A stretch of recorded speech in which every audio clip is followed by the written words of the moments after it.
So one of our dear longtime members, Happy Eubanks, celebrated her 90th birthday on June 20th.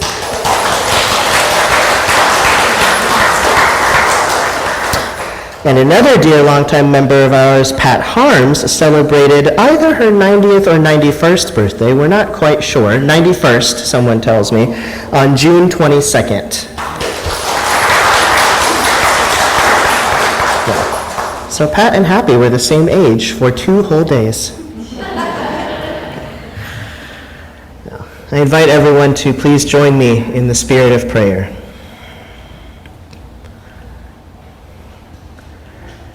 That great spirit which lingers in all of us, which accompanies us in every room that we're in, or outdoors, or on the waters, or under the ground, or in the sky.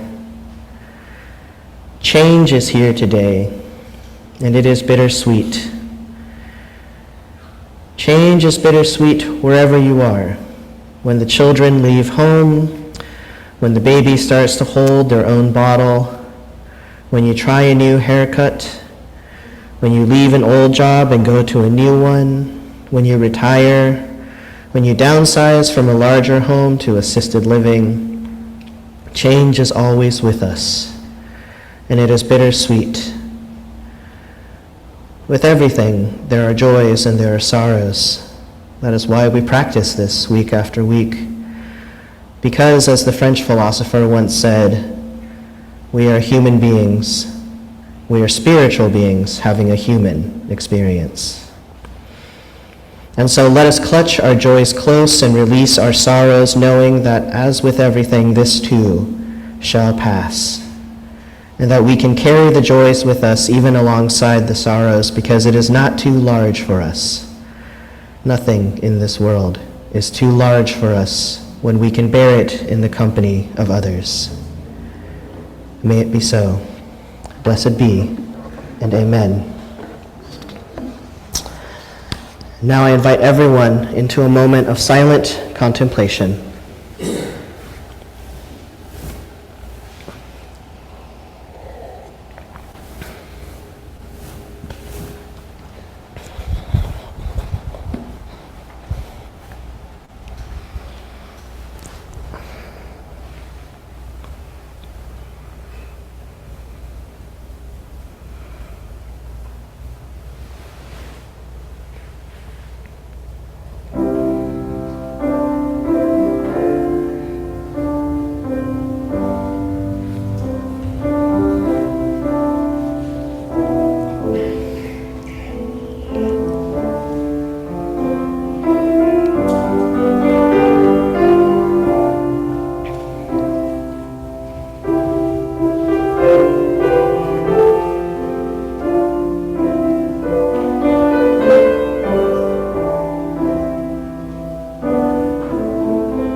Pass it on. Worship associates can go sit down front for this part.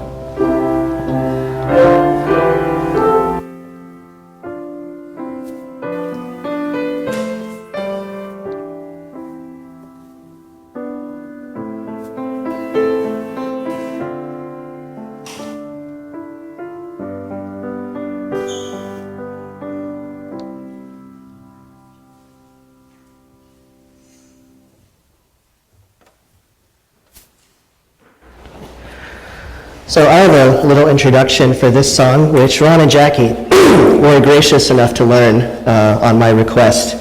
So this song was originally written by Rebecca Sugar, who was the showrunner of a cartoon on Cartoon Network called Steven Universe. And before that, she worked on a different cartoon called Adventure Time. And I really like this song. It was written for the finale of the show when the show ended. There's a wonderful video of her performing it at San Diego Comic-Con some years ago, and everybody crying.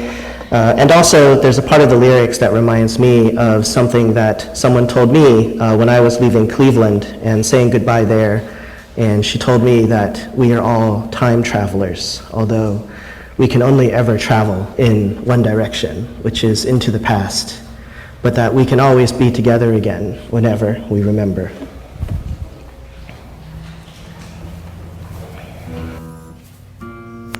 Time.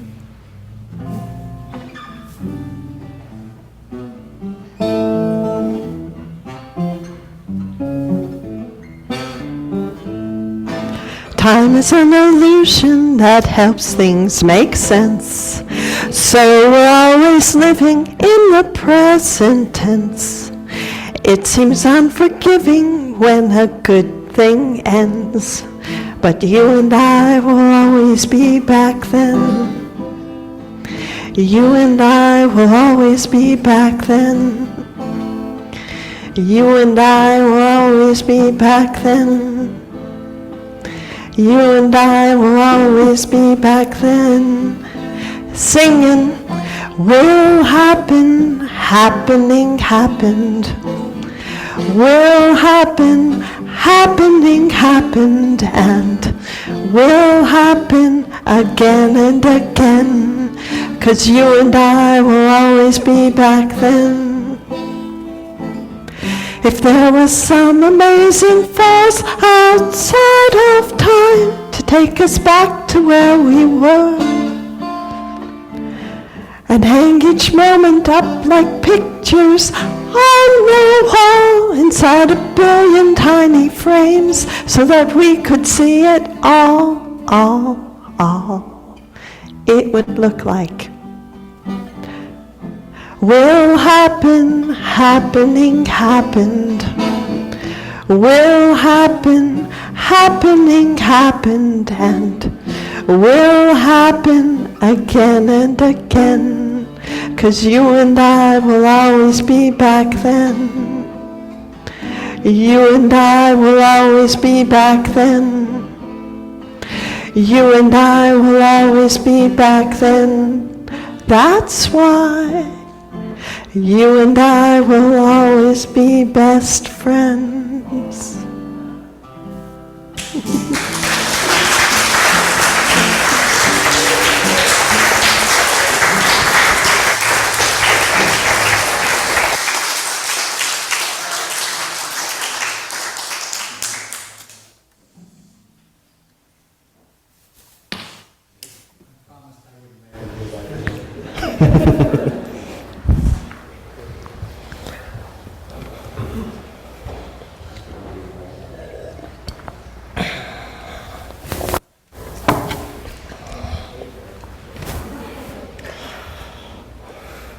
So it has finally come time to say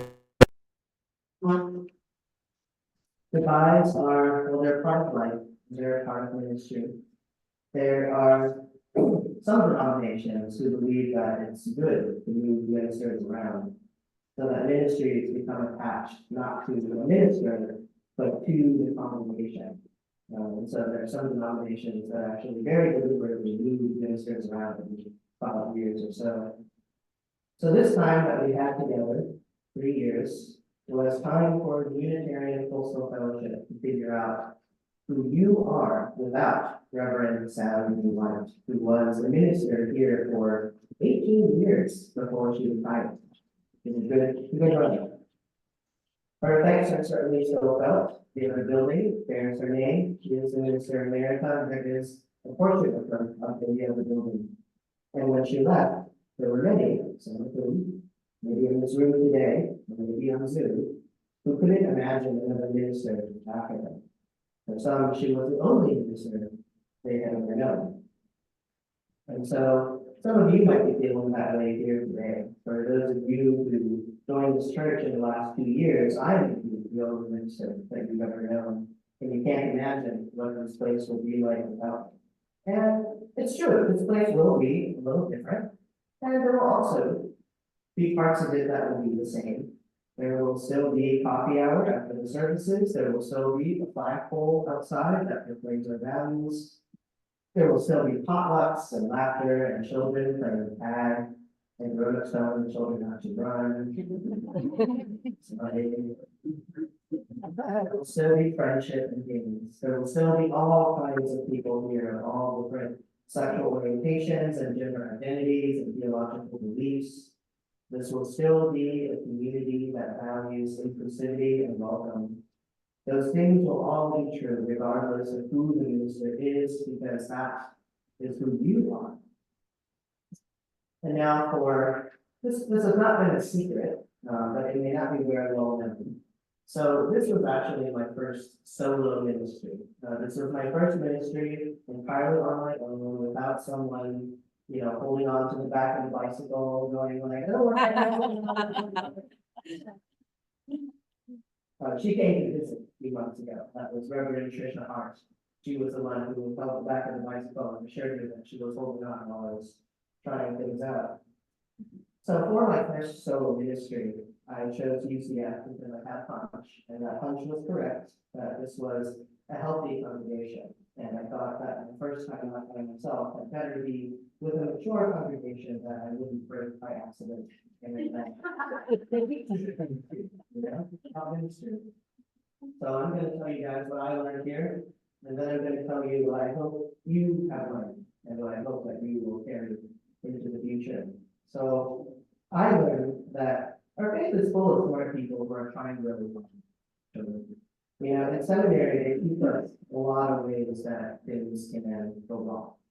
They tell us horror stories about church bullies and people embezzling money and dysfunctional congregations that preachers are sitting on it. What happened to you? And the result, I think, is that sometimes when we enter our first congregation, we kind of already have trust issues. We're already waiting for the other shoe to drop. We're looking around every corner, like, is there a trap there? Are there wolves waiting to eat me up? So here I learned that actually you can trust me. Because people are, for the most part, thoughtful and mature and reasonable. So here I learned to hope for and to expect the best. And learn that I can help. And I've also had a lot of experiences here that I haven't had before. On field, thanks Ron. And eating clams and oysters fresh from the water, just 30 feet away. Learned all about suction crabs and different types of wood and hurricane preparedness. And then learned how to live with contradiction. And learned that people are often kind, even when we don't agree on certain key issues, and that people want to help. The Salvation Army across the street, they believe that homosexuality is a sin, but they still let us use their parking lot on Sundays. I've learned not to judge a book by its cover, and that actually I have some biases that I maybe need to get over regarding people with southern accents, or the kind of people who try to be trust. I learned the stories of a lot of people that would never. And I learned how important our small rural congregations are.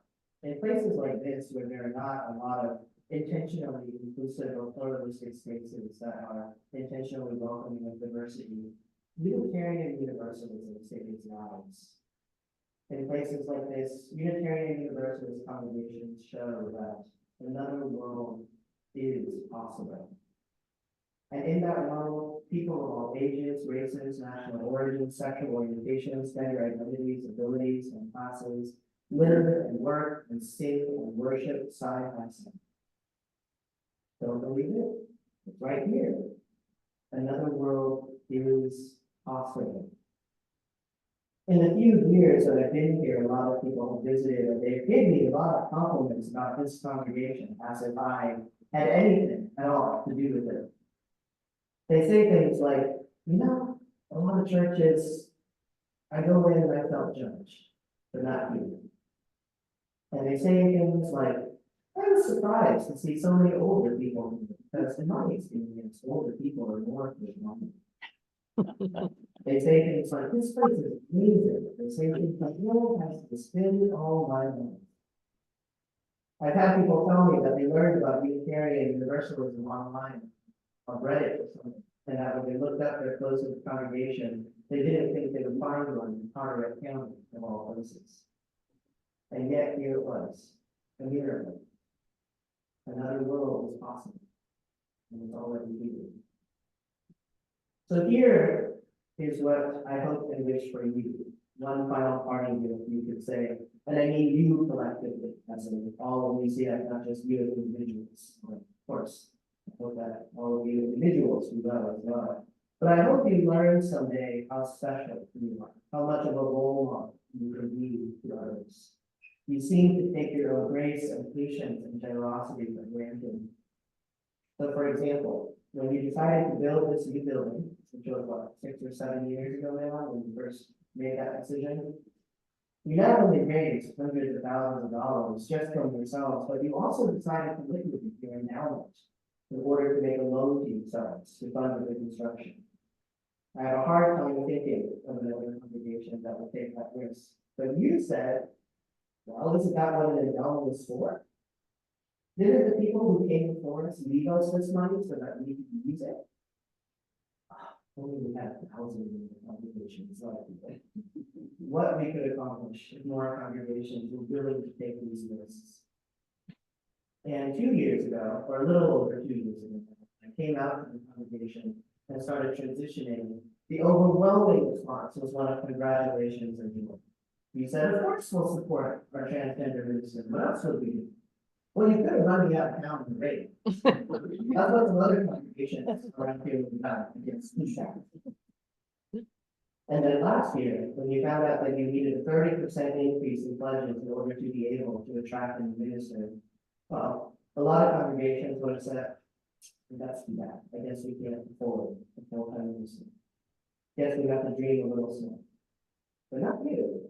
Instead, you said, let's do it. Let's shoot for the moon. The worst that can happen is we don't make it, and then we'll know that we gave it our best shot and that we couldn't afford it.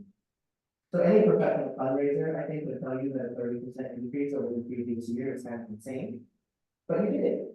You did it, and a new minister is on the way. So these last few years, you have shown me and the world who you are. And who you are is pretty amazing. So that kind of collective action, the congregation walking the talk, being extraordinary by just being yourselves, is what I hope to see more of from UCF in the future. Because this place, this area, it could use some balance. You know, it needs more people to speak up for the people who are here, but who are keeping quiet for some reason or another. You know, just to pipe up every now and then and say, well, what about non-Christians? What about transgender kids? What about immigrants?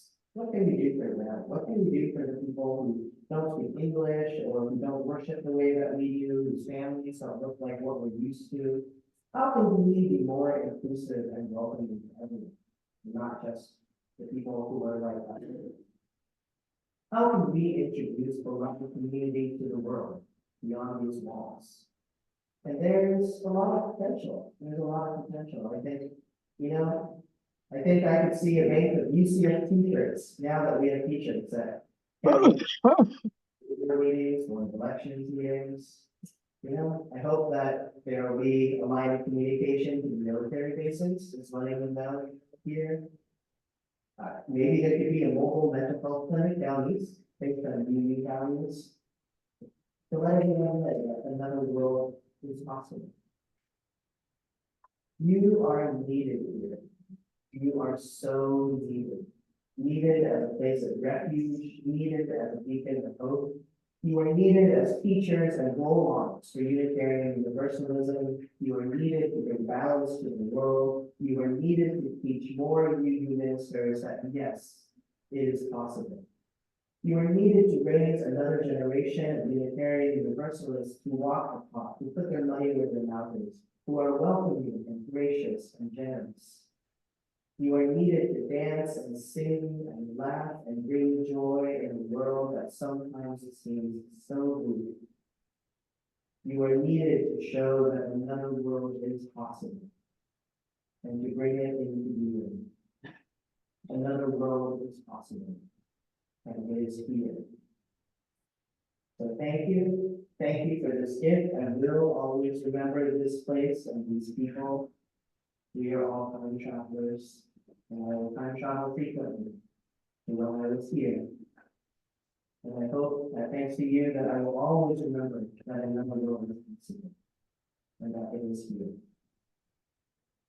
I invite everyone to receive it until next game. Thank you.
Every month, we share half of our offering plate with a local charity or nonprofit. For the month of June, we are sharing the plate with Carteret Community College's Sexuality and Gender Alliance, Ozakata. Clara pledges to create a safe and inclusive space for all, where everyone can be themselves and comfortable in their own skin. We would like to read this slowly to reflect today's topic.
Please join in blessing this offering with her world to the divine seed.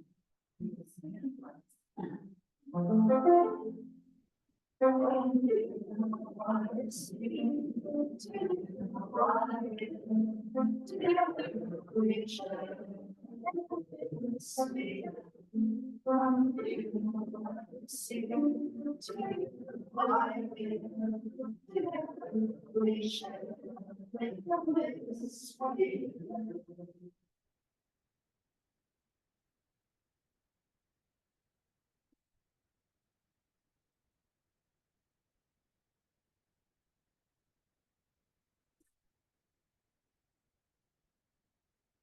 We extinguish this flame, but not the light true. The warmth of community or the fire of commitment. These we carry in our hearts until we are together again. And now, and as one. Extinguiamos esta llama, pero no viste la verdad. El calor de la unidad, o el fuego de nuestro compromiso. Estos los llevaremos en el corazón, hasta que estemos juntos otra vez. Now, everyone, please rise and remain able for our closing hymn, number 121, Will Build a Life.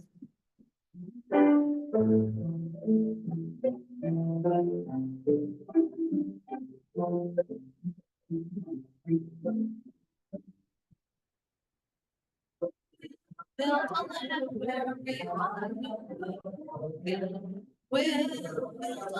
where the captives go free, where the oil of gladness dissolves. This land can be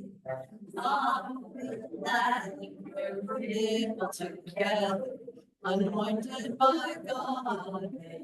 Created for just to shower down like waters, and peace like an ever flows. Where we times to all the afflicted and wrongs.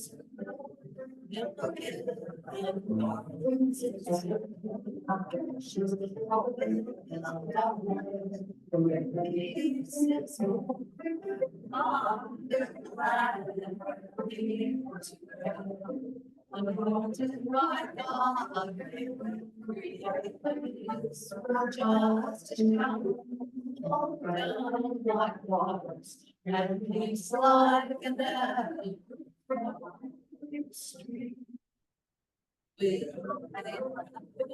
foundation cities, radio single stations, story,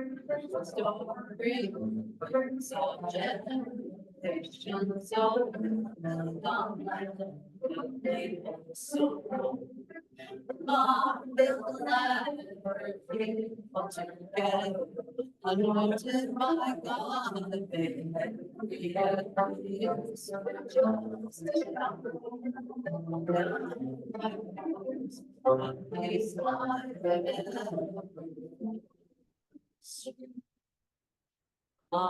build a land where the mantles of praises resound from spirits once faked and once speak. We're like oaks of righteousness. My people we see. Build a land where people together, anointed by God. Everybody's us down like waters, will peace like the green stream.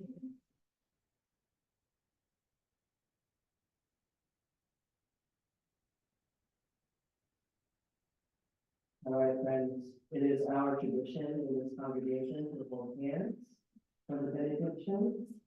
So if you do not want to hold hands, I invite you to move to the center of the circle so that we can surround you without touching you. You can also touch your shoulder, touch elbows.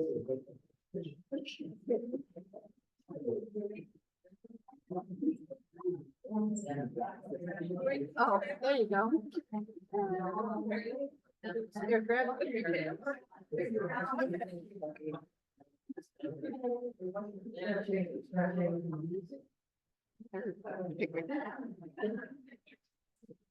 All right, friends, as you can see, I've got my stick. We use the stick. I put that stick up on the chancel my first day, my first day in sanctuary. My first service was on Zoom, it was an off time. But I put the stick up there to remind everyone that the day would come when I would take my stick and go. You sure? So I have to get sick, we did not remember I did. But we will time travel. We will be together again sometimes, whenever we remember. And I want you to remember that you are the ones who show that another world is possible. It is already here, and it is also a world to come. May it be so, and blessed be.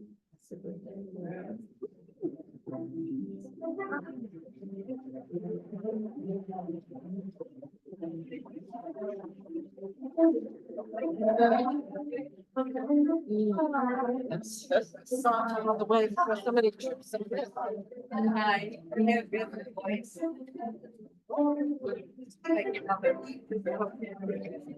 And recording, even though I didn't start it on time.